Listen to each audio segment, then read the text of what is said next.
excited to have the opportunity to speak with the founder and executive director of HUMSUB Global Teen, Rahul Yates. As a multiracial youth myself who created a platform, it's always so wonderful to come across other multiracial youth who are pioneering platforms for change. So I'm really looking forward to the conversation we can have today. Yeah, it's great to be here. Thank you. To start off, could you talk a little bit about your platform and what it means to you? Yeah, so growing up as a multiracial and a multicultural person was not always easy, I guess.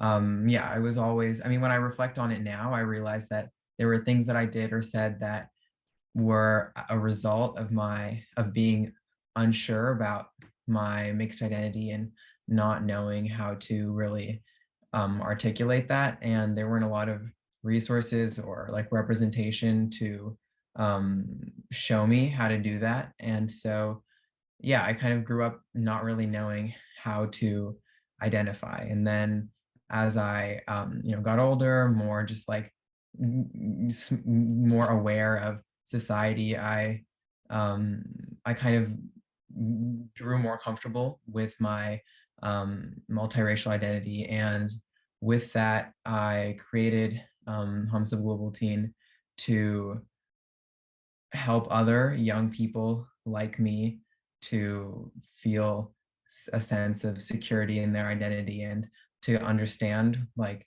just what it means and give them like representation where there often isn't any. And the multiracial population is growing really, really quickly, but there's still not very much representation or very much like representation in media or curriculum. And even when there is, it's not always the best. So yeah, so that's kind of why I started it. And what it means to me is just like when I was a few years ago, when I was like more willing and more interested in getting involved in the mixed community, there are a lot of organizations that do exist, but what I notice is that a lot of them are run by adults and mostly for adults. And so I wanted to do something that was more focused on young people to make it more comfortable. And yeah. Most definitely. When I started my organization, The Color of Us, I saw a lot that there were other multiracial organizations out there, but there weren't many particularly geared towards the youth demographic or having conversations between multiracial youth. So I'm really grateful that we're able to do this today. Particularly, May is Asian American Heritage Month, Asian American Pacific Islander Heritage Month, as you know, which marks a significant period for Asian American individuals to celebrate their heritage. I read that as a multiracial youth, you also identify as multiracial and South Asian. So I was wondering if you could talk about your multiracial identity and the intersection with being Asian American. Yeah, so my mom is Indian and my dad is like white American. And so I grew up not really knowing like where I would fall in between those two categories. I would always identify as Indian growing up because I felt like it gave me something that was more tangible, whereas like white American culture is just kind of like American culture. And so there wasn't like a different language or religion or culture to like latch myself onto. And so I felt more affinity with my Indian side. And so that's how I identified growing up. And in terms of AAPI Heritage Month, I think one thing is that in the United States, Asian is typically means East Asian. So, and so South Asians get left out of that conversation a lot of the time. And like if you look up any kind of AAPI advocacy organization, there are going to be East Asians, Southeast Asians, and South Asians involved. But like the typical connotation in the US is an Asian person is somebody with more like East Asian features. And so, Asia is huge. Has so many different people and so many different ethnicities. And so South Asians do get left out of that. And I think part of that is because our population is smaller and we've been in this country for um, a lot, like much shorter compared to people like Chinese and Japanese immigrants came in the 1800s and were like an integral part of California history, for example. So yeah, South Asians don't necessarily have that, and so we're less established. But um, and so I mean, as the community is growing, there is much more South Asian representation. And but so with AAPI Heritage Month, first, as a South Asian person, I already feel like, well, this is a month for me too, but it doesn't really feel that way. And then second, on top of that, being a multiracial person, where I don't even feel sometimes like I can totally claim my my South Asian identity, it feels like there's a few barriers for me to feel like when I say, yeah, this AAPI Heritage Month is something for me, like, yes, it is, but it doesn't always feel that way. Most definitely, I can relate to that.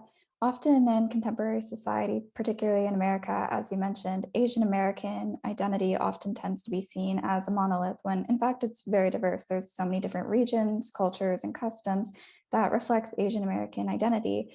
And that becomes even more diverse when accounting for the experiences of multiracial Asian Americans. So, how have you been able to navigate your multiracial identity with your Asian American culture? Well, I do classical Indian dance. I've been doing that for 12 years. Bharatanatyam, I don't know if anybody knows what that is, but um, yeah, and that's been a significant like cultural anchor in my life that has really connected me to my South Asian heritage. And so, sorry, can you repeat the question? Of course. How have you been able to navigate your multiracial identity with your Asian American culture? So yeah, with my culture, I mean, I think when I was younger, I kind of thought you just had to be one or the other, which is kind of how American society has been for a really long time. It's like a binary. You can only be one thing and like check one box. And so um, I guess I kind of reconcile that with like feeling proud of my multiracial heritage. That's something that took me a while to get, but I do feel I have developed a sense of pride when I think about myself as mixed and not, and I think about it in a sense of like, it's not like it's like I'm not less Indian because I'm mixed. I'm just Indian and white. Like I'm just more, but I'm not any less than my South Asian peers who are at my dance school, for example. And it might feel that way because we might look different or have different familial experiences or cultural experiences, but we do have a lot of similarities as well. Like we both do dance and we both know the religion or language or whatever. So um, yeah, so I think like that's kind of how I go about that. I celebrate my um, Asian culture, but also like do so through the lens of a multiracial person, and I guess acknowledging that people aren't going to see me as that, but I don't need like outside or external validation. It's more of like internal validation. Like I know that I'm um I can be mixed and I can be fully South Asian and fully white, and that's not something that has to be separate, and they can come together. And so just like being cognizant of that, but not like creating a barrier for myself and feeling like I can't celebrate my own culture. Kind of in a similar experience. I am mixed race, East Indian, and Caucasian on my mom's side. So Mhm. I can kind of relate to what you're saying with having to choose one or more elements of your identity being in this American culture that makes you feel like you can't fully embrace being mixed race.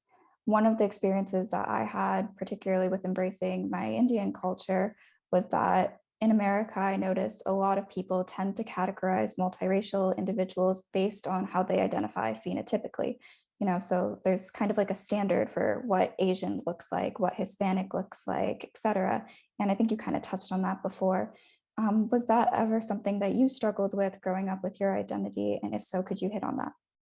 Hmm. Yeah, I struggled with it because I like I'm a racially ambiguous person.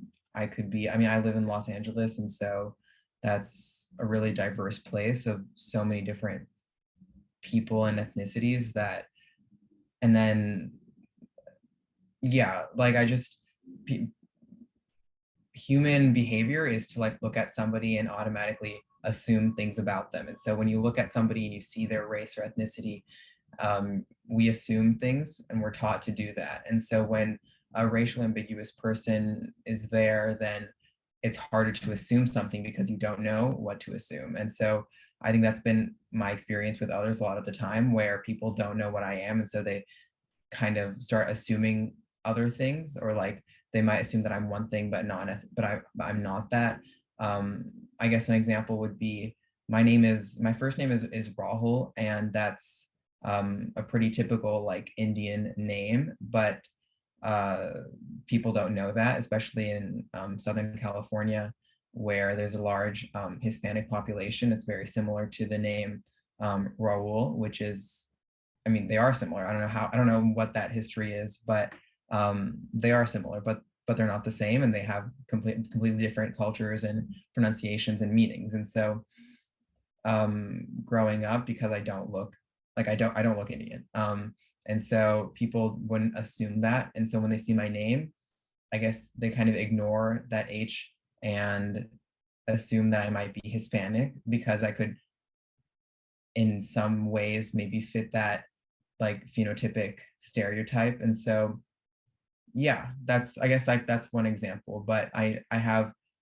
definitely like struggled with that because sometimes I don't know exactly, like, I mean, we self-identify with other people who look like us, because if we see somebody else who looks like us, we can assume that they've had similar experiences to us, and that can be based off of like how we go about in society. And so it's hard because I've not really had that experience with other like racially ambiguous person and people. And racially ambiguous means like there's really not going to be, I don't have any siblings, so I don't know what that would be like. But even if I did had siblings, we might have looked very different, could have had very different experiences. So um yeah, it's been tough, and I guess I just have to, I think, own it. And like I'm very upfront about it, like in any kind of introduction or something, like knowing that the person who I'm meeting is probably not going to know like what I am, and just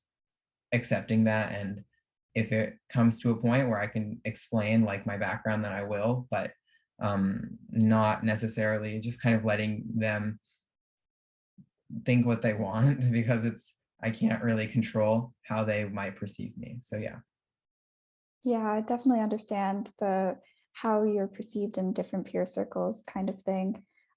I remember distinctively in terms of celebrating my Asian American culture, whenever I would hang out in circles of more Indian Americans rather than diverse communities where I felt like I could embrace both elements of my identity, it would always be something like I didn't really belong or fit in with the culture. So now growing up, it's definitely taken time to understand that I'm just as South Asian as people who are fully South Asian. And just because I'm mixed race doesn't make me less of one of my cultures, if that makes sense. So Mhm. it's great to be able to have these conversations. And the work that you're doing with your organization is really meaningful to be able to have conversations with multiracial youth to be able to discuss those kind of topics.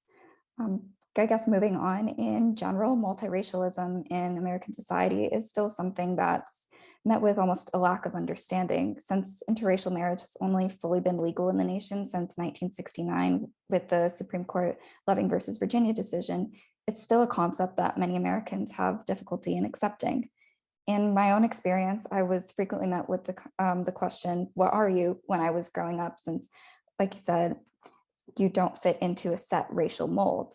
And because multiracial individuals don't conform to these standards of racial molds, they're often subjected to microaggressions in regards to their identity. Have you ever experienced microaggressions in regards to your identity? And what do you think that tells us about society's views on multiracialism?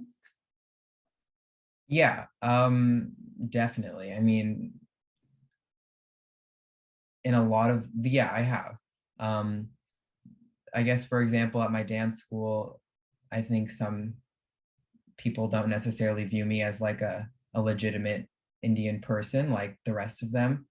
And I can't really remember a specific example. I guess like one was like we were dancing at a temple, and afterwards some woman who I don't even know came up to me and she was like, "Are you Indian?" And I said, "Yeah." And she said, "Oh, we thought you were white." And I was like, "Oh." I mean, we kind of just left after that, but I was like, okay. So I guess that's kind of considered a microaggression. Other times, like with my friends, and it's not necessarily like done with malicious intent, but I mean, we joke about it, but I feel like you kind of it's only okay to joke about your identity if it's like you doing it or somebody Right. who is like of the same one. And so when somebody else does it, it feels a little bit uncomfortable, I guess. Um, I don't know. Some people might tell me like, "Oh, you don't look white," or "Oh, you don't look Indian," or um, teacher like especially with teachers, like they might assume I don't know what like they might assume that I'm a totally different ethnicity. Um, or like with my family, especially with my Indian side, my cousin tells me a lot of the times that he's like, "You look white," and I don't really think that he doesn't really view me as like an actual Indian person. But it's interesting because he's full Indian, but like doesn't really know anything about it or about the culture, like very little. And so for me, I don't really necessarily look Indian. I'm genetically not fully Indian, but I'm very involved in the culture and traditions. Like I know a lot about it. And so it's also that brings me to the question of like what does it mean to be um of a certain race or ethnicity or nationality? Because it could be like, I mean, you could on paper or you could look like you're not, but then you could know you could be much more involved or engaged with the culture. And so like I think it's a combination of things about how you look and like what do you know about the culture. Because like with my cousin, yeah, he's fully Indian in how he looks and in his name, but I'm like more of an actual Indian because I know about the culture and society, and I'm very interested in that. And so I don't know, that's something that I think about a lot. So then the second part of your question about like multiracialism in the United States, I mean, I think as I said earlier, the multiracial population is growing and it's